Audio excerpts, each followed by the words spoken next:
Good afternoon, everybody, and welcome back to our Teacher PD series here at the Louisiana Department of Education.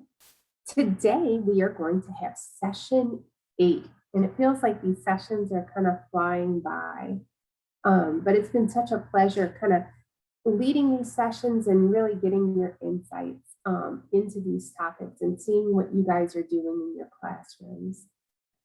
Today's session is focused on the importance of knowledge building. So this is a big topic right now. A lot of articles are being written on the importance of knowledge building and, the importance of doing this as part of our literacy instruction. So I'm incredibly excited to talk about it today. And I think you guys are going to really enjoy this one too. It really supports everything that we've been talking about when it comes to language comprehension, and Scarborough's reading rope. But we're going to talk today about this, about the importance of knowledge building, going hand in hand with our work on developing our students' foundational skills. So hopefully you guys find this session super useful and super helpful, but I'm really excited about it today. Go to the next one. For those of you guys who are new, I am Sarah Stolman. I am the K-2 Literacy PD Specialist here at the Louisiana Department of Education. I can always be reached at sarah.stolman@la.gov. Or if you are a social media user, you can always kind of open up the conversation more broadly using the hashtags Louisiana Literacy and hashtag Reading Revival. We love to kind of engage with you guys in that way. And kind of have a big statewide discussion about the science of reading and the importance of the science of reading in our literacy instruction here in the state of Louisiana. One exciting thing for those of you guys who were not here yesterday is that based on your feedback, we are going to start implementing weekly office hours focused on the science of reading implementation. This is really exciting because I know so many of you guys are, you're getting back into your classrooms, you're trying to get things ready. You want to start the next school year off on the right foot. And so what we're doing is we're going to open up these office hours to you guys where you can pop in. We'll have some fun facts about the science of reading, but the focus is really going to be on answering your questions. So, questions that you guys have submitted through email to us or questions that you might have, feel free to stop in, and any questions that we can answer there, we will. But we're also going to have kind of this living frequently asked questions document that we're going to continually add to, and it includes like a bibliography of great resources that you can read. But, if you have a question about something that you need to know as you start this school year off, come on in. It's going to be Friday from 10:30 to 11. The link is here. Somebody's going to pop that in the chat for us, so save that.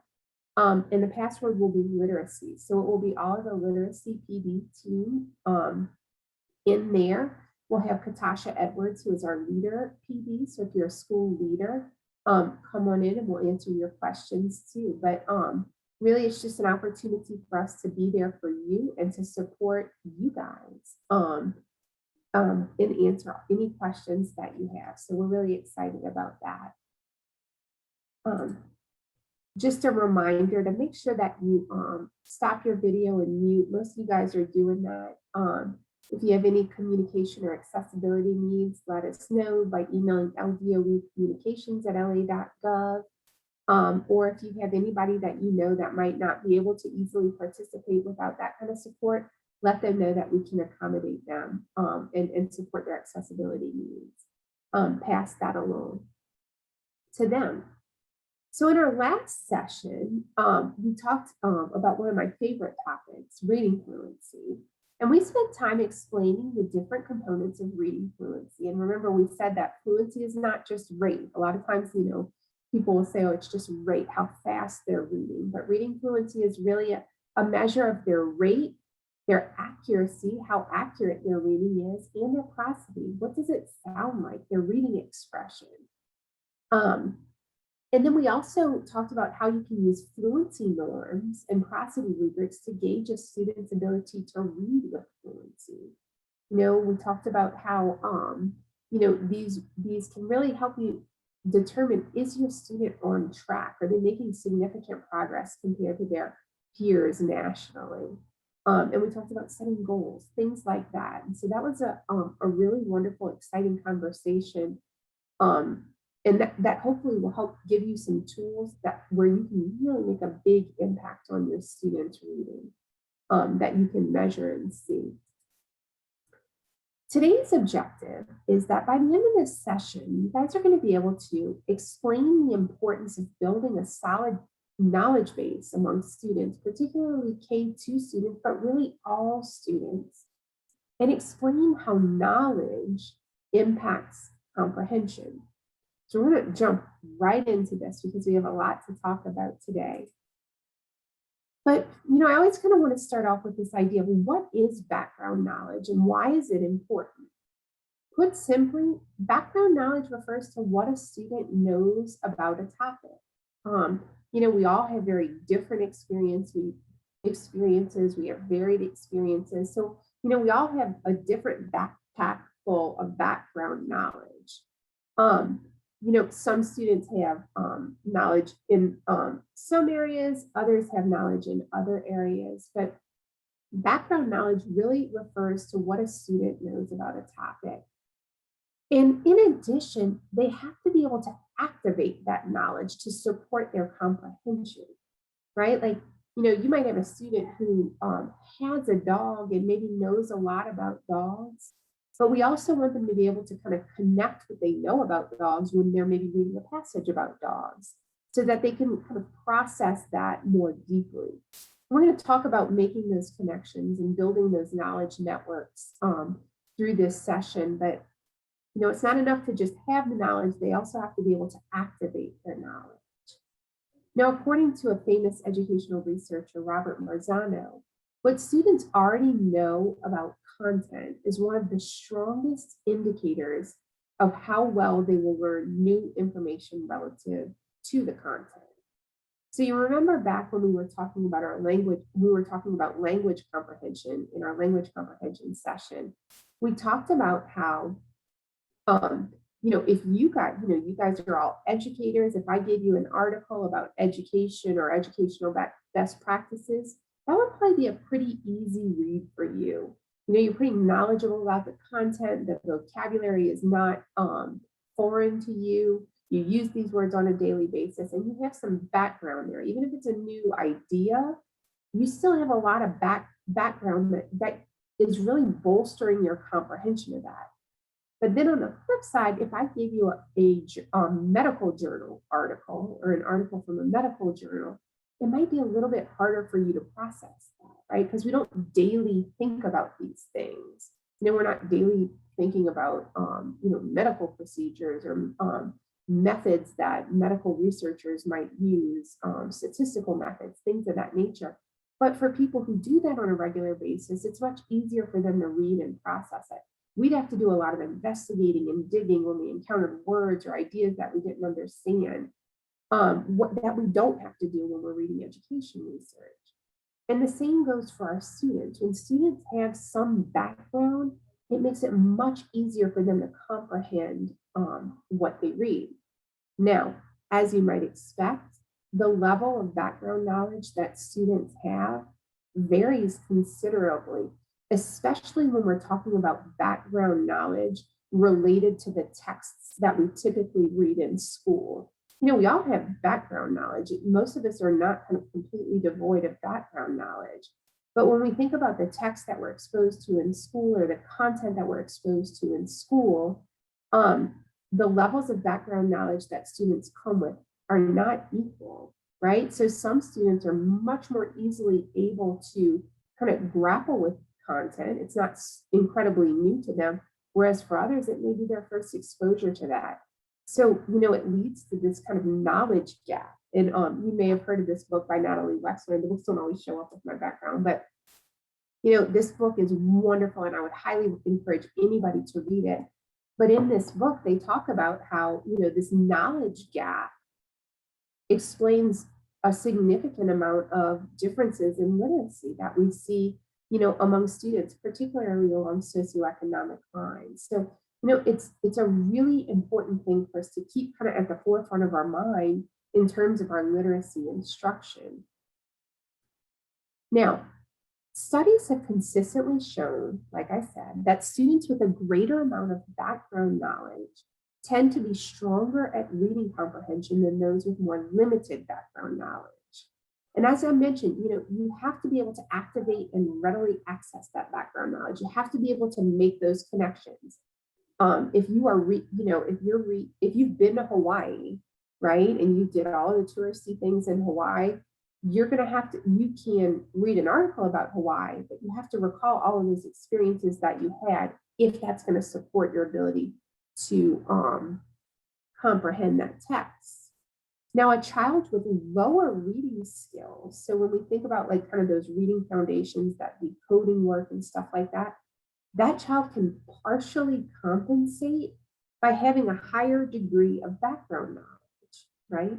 So think about it. Like if maybe they're not the strongest decoder, or maybe they don't read with the highest level of fluency, but a lot of times they can fill in the gaps that come from deficiencies there by having a higher degree of background knowledge. Now, that doesn't mean it kind of completely fills in the gaps, because we know that issues with reading fluency or issues with decoding are really going to impact their comprehension, but it can partially fill in those gaps. So, just something to think about. When we think about like kind of our work with literacy instruction, we kind of think about it, especially at the K-2 level, right? But we think about it in two camps. We have our work with reading foundations, right? And then we have our work, on the other hand, with comprehension, and this work with language comprehension and understanding what's being read and being able to think and write deeply about text, right? So both of these are important. We teach both, and they're both crucial for our work with literacy. Now, like I've kind of been emphasizing, building background knowledge is an essential component of literacy instruction. If you're a kindergarten teacher, you can't just be like, oh, I'm just focusing on the alphabet and sounds and things like that. No, you also have to spend a significant amount of time building background knowledge with those students. And this is a point I really want to make, because I think this is a big transition and departure from maybe how we've done things in the past, right? But when we think about building background knowledge, right, I want you guys to think about this as really a transition away from that skills-focused approach that's characterized much of our literacy instruction for the past, really decades, right? I mean, when we think about in the past, like we might have been, oh, we're going to teach these students how to retell, right? Or we're going to teach them how to answer questions about text. We're going to teach them how to answer or identify text features or things like that. Instead, what we're thinking about now is that we're exposing them to background knowledge. We're building that background knowledge, and these comprehension skills are being explicitly embedded in that instruction. So my focus really is not about retelling, but my focus is really building their ability to comprehend increasingly complex texts by exposing them to new ideas and giving them the opportunity to demonstrate these comprehension skills in that context. So we're going to talk a little bit about this because I want you guys to really kind of get this and see how this looks in your classrooms. But building that broad base of knowledge with your students is a crucial component of good reading instruction. As you build their knowledge base, they're going to be able to think, speak, and write about many different topics. Now, many of the curricula that you guys are using do have a focus on building a wide knowledge base among their students. So, many of our curricula have kind of two strands. They might have a strand that's focused on building knowledge, and then they might have a strand that's focused on foundations. But if we think about that knowledge piece, right, the idea is that we're exposing them to new ideas, right? So we're going to think about some core topics or some core big ideas that are going to translate, but they're also going to make your students prepared to grapple with the increasingly complex text that they'll be exposed to as they move into upper grade bands. Okay, so I think about, if I do a unit on astronomy, right? I might read many different passages on astronomy, but I'm not starting with this idea that, okay, today my focus is on the retell, right? Like today I'm just focusing on getting a student to identify main idea or something like that. Instead, I'm introducing them to complex texts, right? And I'm giving them opportunity to demonstrate those skills through reading and through dialogue with them about these texts, right? So if I'm doing a read aloud on the Milky Way galaxy, right? I'm going to be asking them questions. I'm going to be giving them opportunities to demonstrate these things. But I'm not starting as my focus. I want them to be able to identify the main idea. I'm starting with my focus. I want them to understand as much as they can about the Milky Way galaxy. All of these other skills are going to be a way for them to demonstrate that they've learned this content, but that's not where I'm beginning, right? Like that's not the starting point for my instruction. Now, building background knowledge goes hand in hand with the application of these comprehension skills. So as students' knowledge in these carefully curated content areas increases, you're going to be able to identify when they are demonstrating important comprehension skills or if there are gaps in their ability to process information. If I think about maybe I'm on this astronomy unit and I'm reading, about the Milky Way galaxy, right? And I ask Tom over here questions, and I notice that Tom can never ask or can never respond correctly to a question.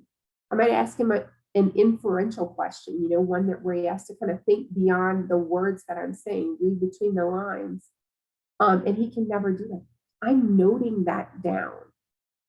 I'm not saying, okay, today we're going to work on answering inferential questions, guys, and then just keep asking everybody inferential questions. I have to have an awareness and a knowledge of these very important comprehension skills and be ready at a moment's notice to kind of make notes about what my students are doing as I'm building their background knowledge, as I'm exposing them to these increasingly complex texts. So these comprehension skills really should not be taught in isolation. Support for these skills should be explicitly integrated into the work of building background knowledge. So I'm going to say that again. Support for comprehension skills really needs to be explicitly integrated into the work of building background knowledge. Your work is to build this background knowledge and then find those opportunities in those moments where they're demonstrating those skills. And if you're noticing gaps, you're going to provide strategic targeted support for them there, right? But and I know in the past, and I would have been guilty of this. Okay, today we're going to work on answering questions.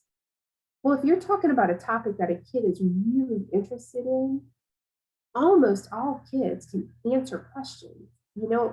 Starting from a very young age, if you ask them a question, they can answer the question, right? But if we think about those skills, asking and answering questions as reflective of active engagement and comprehension, our focus changes a little bit, right? Like I'm not teaching them to ask and answer questions. I'm watching to see how engaged they are with the text. And are they using that strategy to engage with the text, right? So as a first grade teacher, I might have read a book on, the human body, say, right? And I might have a student that stopped me in the middle and said, wait a second, why does that work that way? Right? Or asked me that really probing question. That is a child that is deeply engaged with the text, but that is simultaneously building background knowledge on the human body. I'm noting that in my notes that he asked that question, right? But my focus still in the lesson was building that background knowledge. So, I really want you to think about that. We're kind of shifting the focus a little bit, or shifting the kind of the beginning, the starting point. for our students. Now, our standards are actually very helpful for that. Like, we have our reading foundation standards, we have our speaking and listening standards, we also have our comprehension standards, right? And our comprehension standards are so important for us as teachers to know, because these are the things that we're looking for as we're reading to our students and as we're building that background knowledge. So as a teacher, I have these topics that I'm going to cover throughout the school year.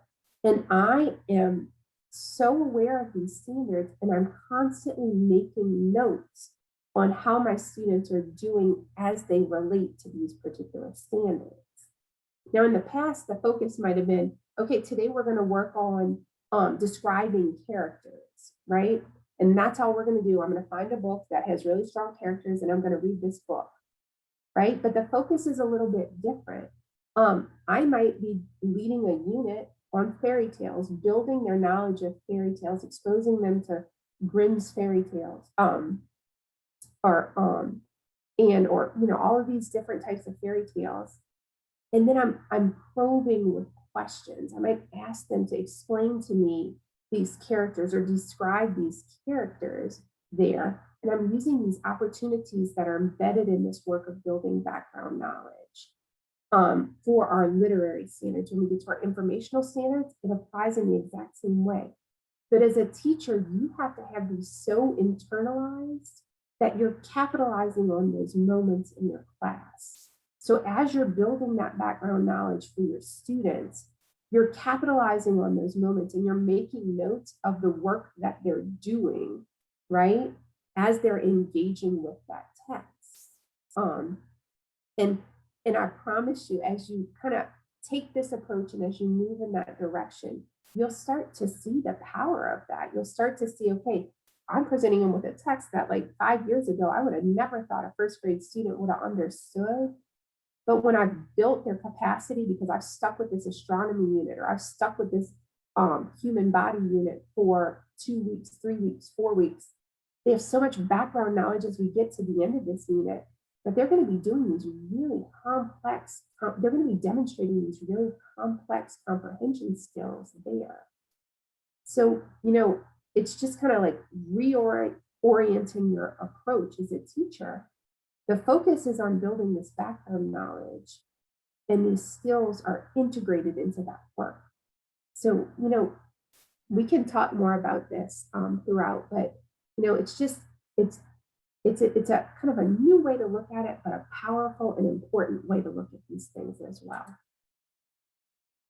Now, a question that I often get is, how do we determine what's important, right? Like, how do we know, like, what is this important background knowledge that we have to impart on our students? And, this is something that I personally wouldn't like trust myself to do, right? Because, there are people who are doing this work in a very systematic way and have been doing it for a very long time. And so, they've thought through a lot of these things, but many of the curricula that we use do have a strong focus on building a coherent knowledge base that is culturally responsive, right? So they've had many different voices at the table, talking about what is this important knowledge. It's not just what Sarah Solman thinks is important knowledge, right? They have teams and groups of people, and they've studied many different things so that, you can truly represent the diversity of viewpoints that we might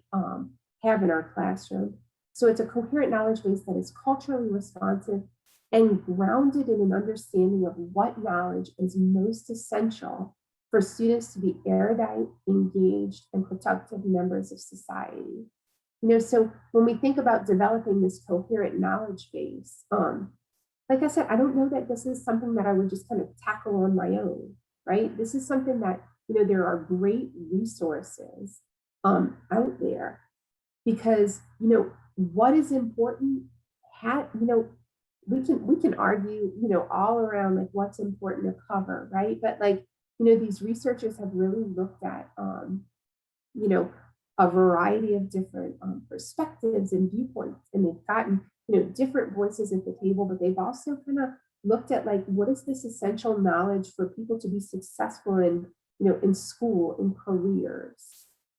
So if you don't have a curriculum that builds that knowledge out for you or develops that knowledge base for you, and you are charged with developing your own lessons, there are many different resources that you can use to develop an appropriate sequence.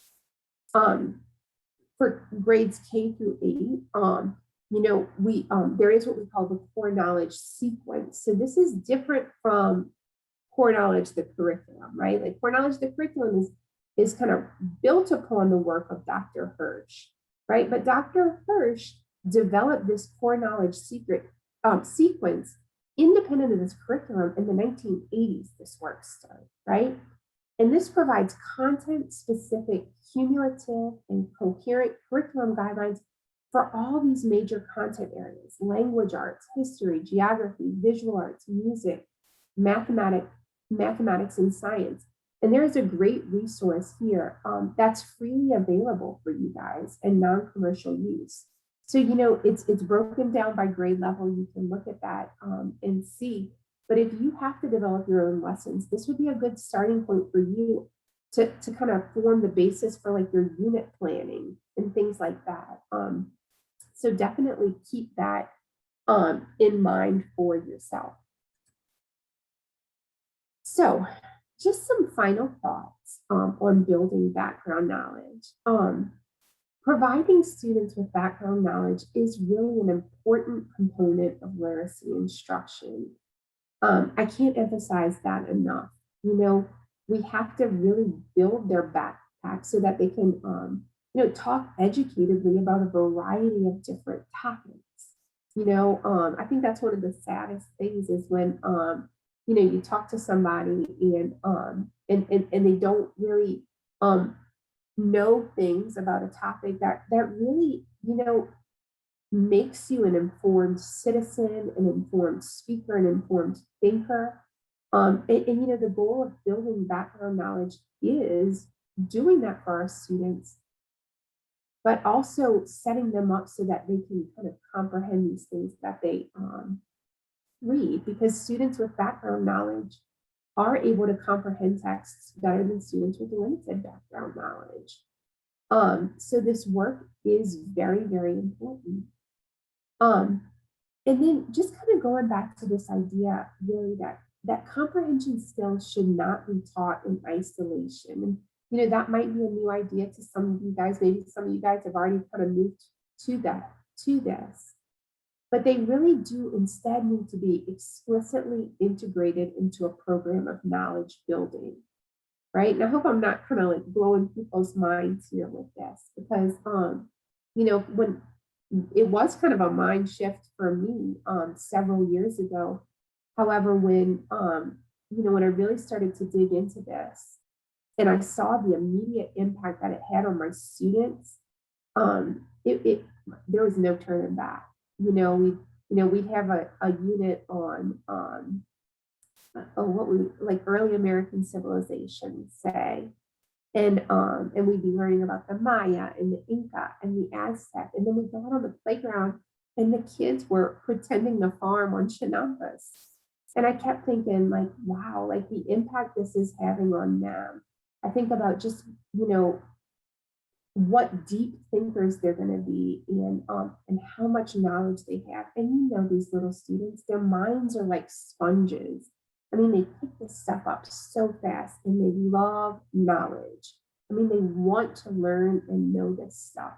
So you'll see the immediate impact that it has and really just how deeply they can comprehend things when exposed to these ideas and this systematic approach to building knowledge. So I would just strongly encourage you guys to do that.